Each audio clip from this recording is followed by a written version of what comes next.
इस वीडियो में हम पढ़ने वाले हैं effect of currency appreciation and depreciation on foreign trade. ठीक है कि फॉरेन ट्रेड में हमारा असर क्या होता है करेंसी एप्रिसिएशन का और डेप्रिसिएशन का। तो आपको मेन थोड़े पॉइंटर्स लिखने के लिए कुछ बातें ध्यान रखनी पड़ेंगी। करेंसी एप्रिसिएशन किस चीज़ को कहते हैं? करेंसी एप्रिसिएशन तब कहते हैं जब हमारी करेंसी की वैल्यू, जो हमारी डोमेस्टिक करेंसी की वैल्यू है, वो सामने वाली करेंसी के वैल्यू के अगेंस्ट बढ़ जाए, है ना। Currency appreciation is an increase in the value of the domestic currency relative to another foreign currency.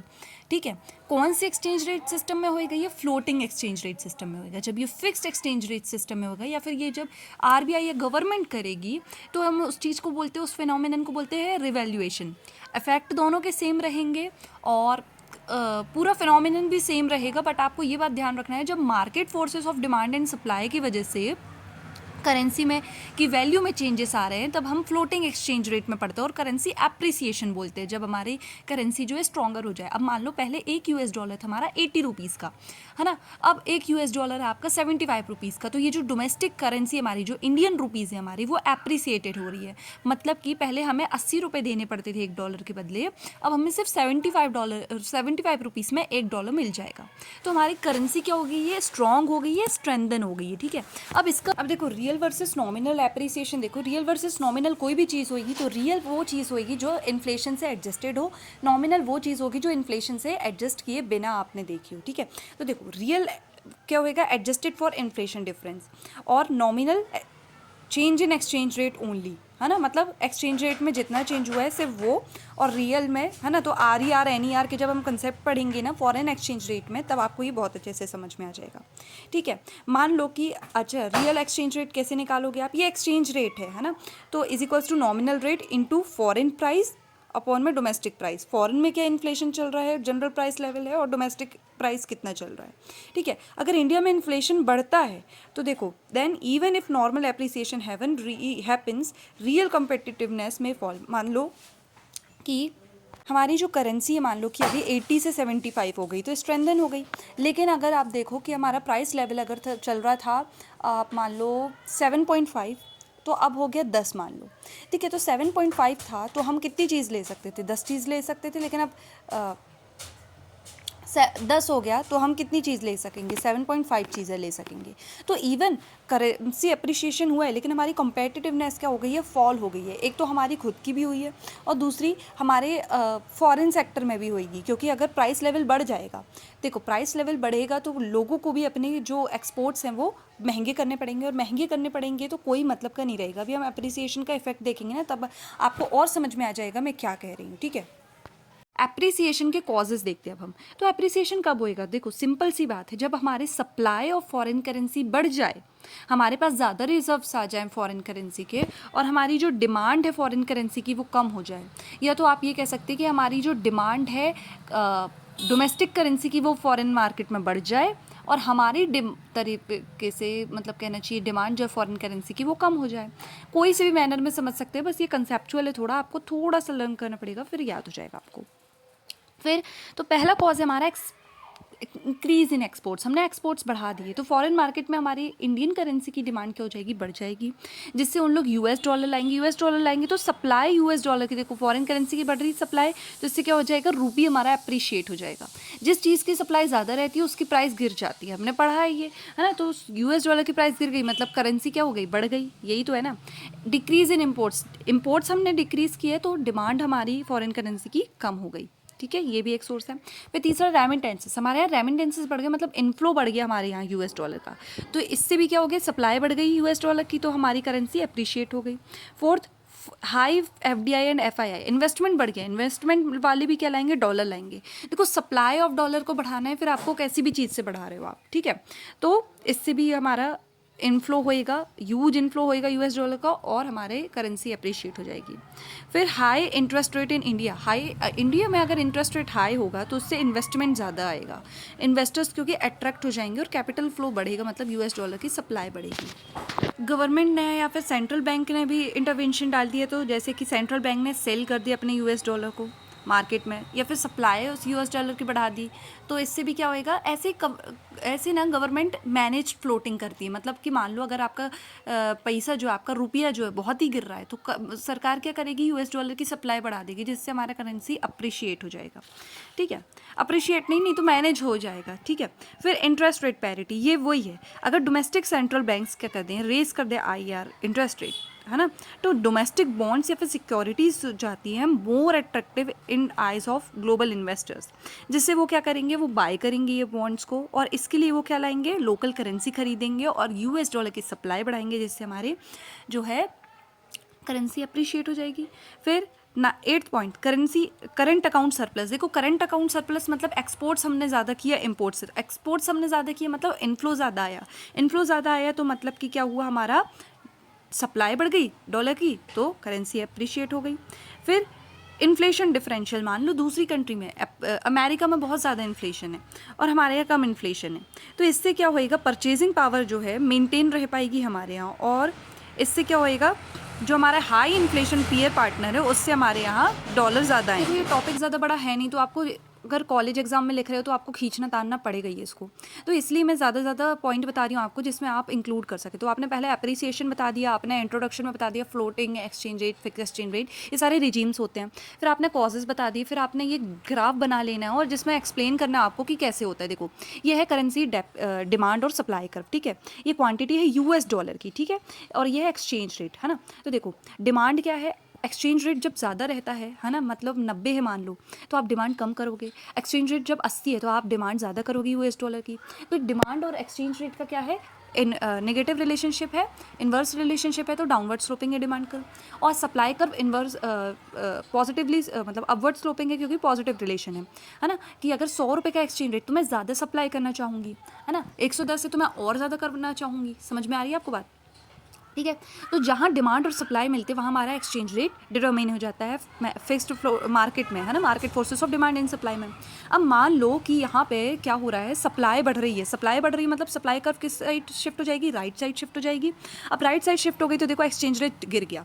अब ये एक्सचेंज रेट किसका गिर रहा है, यूएस डॉलर का, मतलब अप्रिशिएट हो गई आईएनआर, इंडियन रुपीज़। अब करेंसी अप्रिशिएशन का इफेक्ट देखते हैं हम फॉरेन ट्रेड में, ठीक है। तो पहले हम पॉजिटिव इम्पैक्ट देख लेते हैं। पॉजिटिव इफेक्ट क्या होगा, देखो करेंसी अप्रिशिएट हो रही है, मतलब आपकी करेंसी जो है स्ट्रॉन्गर हो रही है। पहले आपको एक शर्ट जो कि आ रही है, मान लो अभी देखो अभी का एक्सचेंज रेट देखते हैं, जैसे अभी हमारे 90 रुपये का $1 है, ठीक है, 93 पहुंच गया, 90 का मान लेते हैं हम, ठीक है। अब 90 से मान लो 80 हो गया, तो ये हमारी करेंसी क्या हो गई, बढ़ गई, है ना, अप्रिशिएट हो गई, ठीक है। तो हम क्या करेंगे कि अब अगर मैं पहले एक शर्ट लेने के लिए मुझे 90 रुपये देने पड़ रहे थे, अब मैं एक शर्ट के लिए 80 रुपये में भी वो शर्ट खरीद सकती हूँ।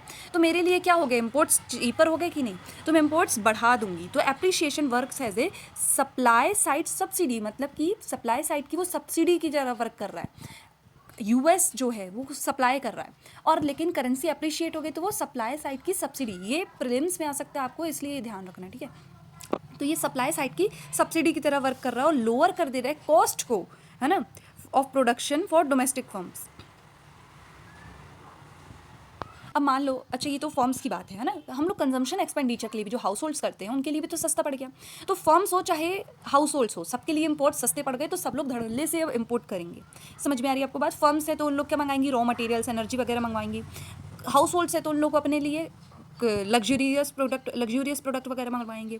जैसे मान लो एक आईफोन आ रहा था 1000 का, है ना, $1000 का, तो अब $1000 मतलब आप 90 रुपये का हिसाब लगा लो, तो वो जाएगा 90,000 रुपये, लेकिन अब हमें 80,000 का पड़ेगा, तो हम 80,000 में तुरंत ले लेंगे। तो ऐसे ही चीज़ें वर्क करेगी, ठीक है। Cheaper imports. फिर सेकंड है आपका रिडक्शन इन इम्पोर्ट बिल।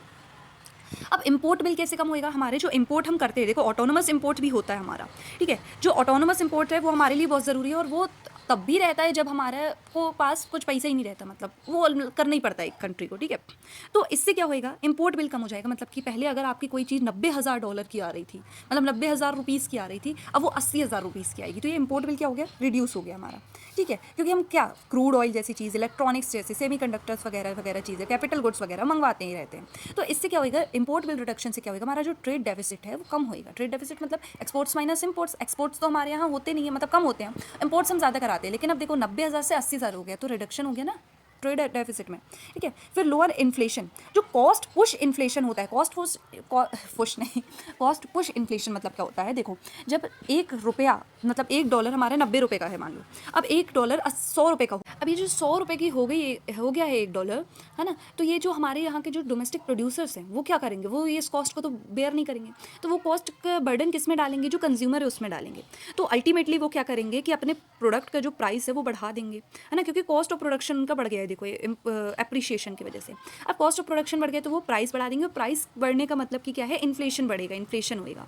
समझ में आ रही है आपको बात। लेकिन अब क्या है कि जब ये एप्रिशिएशन हुआ तो ये क्या होगा, कॉस्ट पुश जो इन्फ्लेशन है उसको कर्ब करेगा ये, ठीक है, और एक डिफ्लेशनरी प्रेशर लाएगा। कैसे, क्योंकि चीपर इंपोर्ट्स मतलब कॉस्ट ऑफ प्रोडक्शन हमारा कम हो गया, कॉस्ट ऑफ प्रोडक्शन मतलब कम हो गया, मतलब डोमेस्टिक प्रोड्यूसर्स क्या चाहेंगे कि प्राइसेस को वो कंपेटिटिव रखें, ताकि ना तो सिर्फ हमारे यहाँ कहना चाहिए, देखो डोमेस्टिक इकोनॉमी में भी क्या होएगा कि हमारे इंपोर्ट्स तो क्योंकि सस्ते हो ही गए हैं, तो हम लोग क्या कर सकते हैं, बाहर से भी अब ला सकते हैं। अब ये अगर हमारे यहाँ के शर्मा जी अगर बोलेंगे कि मेरे से 100 में लो, नहीं तो मत लो, है ना, तो हम क्या करेंगे, हम तो वहाँ 90 से ले लेंगे, हम यहाँ US से मंगवा लेंगे, तो शर्मा जी को भी प्राइस अपना कंपेटिटिव रखना पड़ेगा, ठीक है। फिर आता हमारा fourth, access to better technology, मतलब कि कैपिटल गुड्स जो हैं ज़्यादा चीपर बन जाएंगे, तो हम अच्छे जो है सुपीरियर टेक्नोलॉजी कभी ला सकते हैं।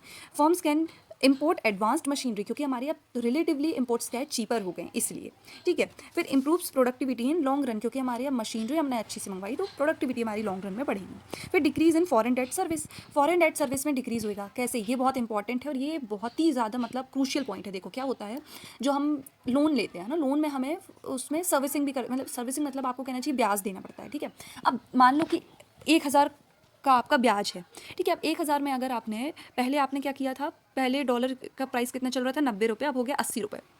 तो देखो पहले हमें वो पड़ रहा था मान लो 90,000 रुपये का, ठीक है। अब वो कितने का पड़ेगा, हमें 80,000 रुपये का पड़ेगा। तो ये जो हमारी फॉरेन डेट सर्विस है उसमें डिक्रीज हो गया कि नहीं हो गया, बिना हमारे कुछ किए, क्योंकि वो देखो वो तो रहेगा ही, लेकिन हमारे करेंसी एप्रिशिएशन की वजह से वो कम हो गया, ठीक है। तो ये सारे थे पॉजिटिव इम्पैक्ट्स। अब हम देखेंगे इफ़ेक्ट्स, अब हम देखेंगे नेगेटिव इफ़ेक्ट्स क्या होते हैं, ठीक है। तो देखो नेगेटिव इम्पैक्ट में पहला क्या आएगा आपका, देखो आपकी अब करेंसी क्या हो रही है, आपकी करेंसी जो है महंगी हो रही है, ठीक है, इन रिस्पेक्ट टू फॉरेनर्स। मतलब कि अगर उन लोग पहले $1 में आपके 80 रुपये 90 रुपये लेते थे, अब उन लोग सिर्फ 80 रुपये ले पाएंगे, तो उन लोगों के लिए आपकी करेंसी क्या हो रही है, महंगी हो रही है कि नहीं, है ना, हो रही है, ठीक है। तो अगर हमारे इंपोर्ट्स सस्ते हो रहे हैं तो उन लोगों के लिए एक्सपोर्ट्स महंगे, मतलब उन लोगों के लिए इंपोर्ट्स महंगे हो रहे हैं, मतलब हमारे एक्सपोर्ट्स क्या हो रहे हैं, उनके लिए महंगे बन रहे हैं, तो एक्सपोर्ट्स बिकम एक्सपेंसिव, ठीक है। यहाँ पैराडॉक्स काम करता है ना। तो आप देखो has A dual impact on foreign trade, appreciation का भी डेप्रिसिएशन का भी, ठीक है।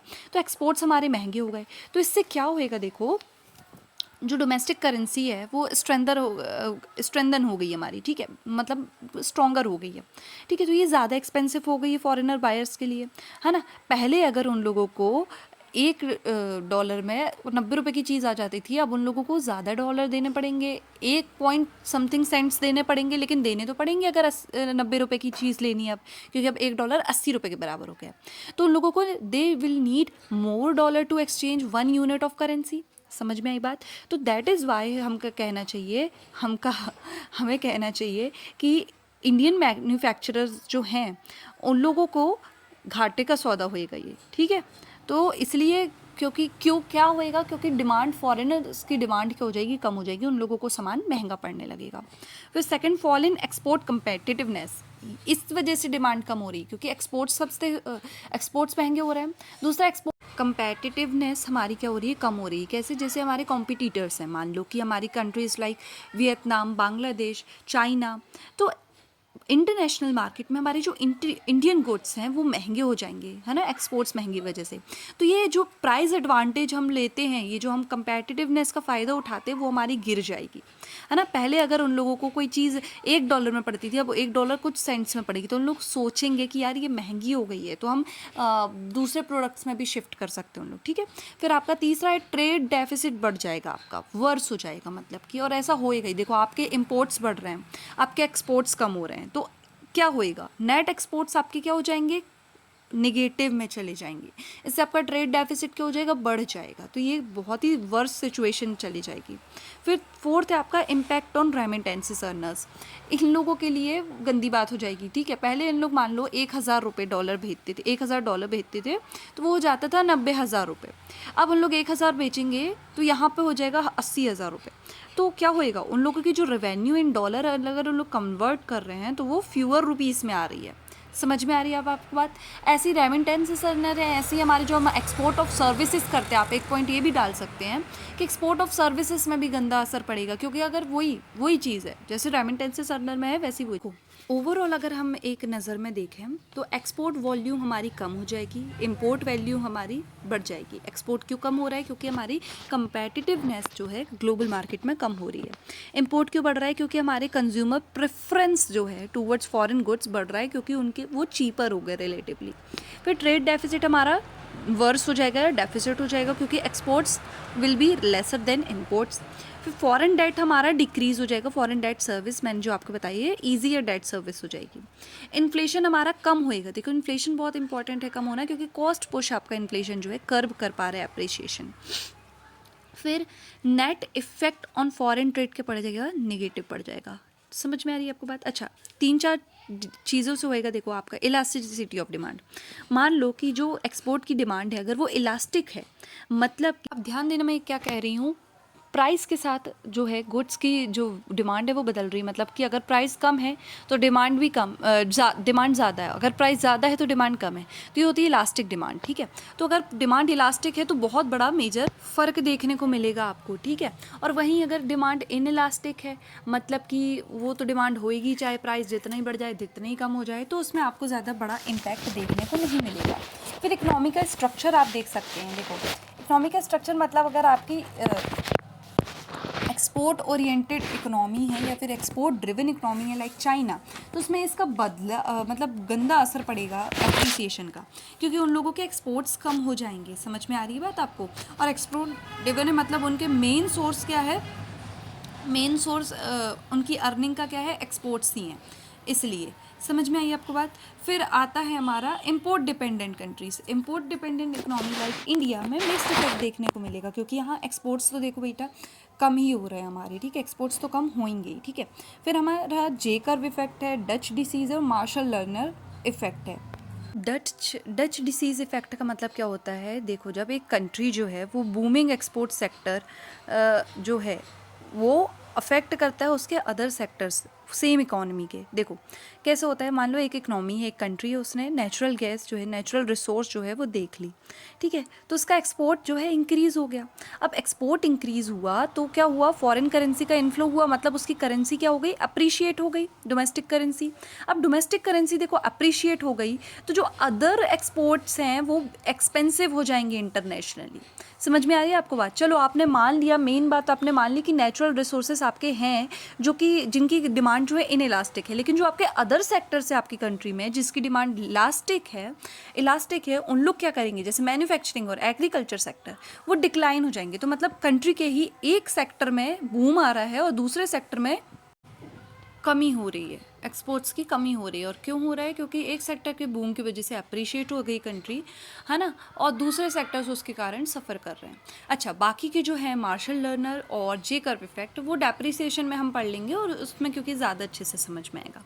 तो इसी के साथ ये वीडियो ख़त्म होती है। अगर आपको समझ में आया हो तो लाइक, शेयर एंड सब्सक्राइब।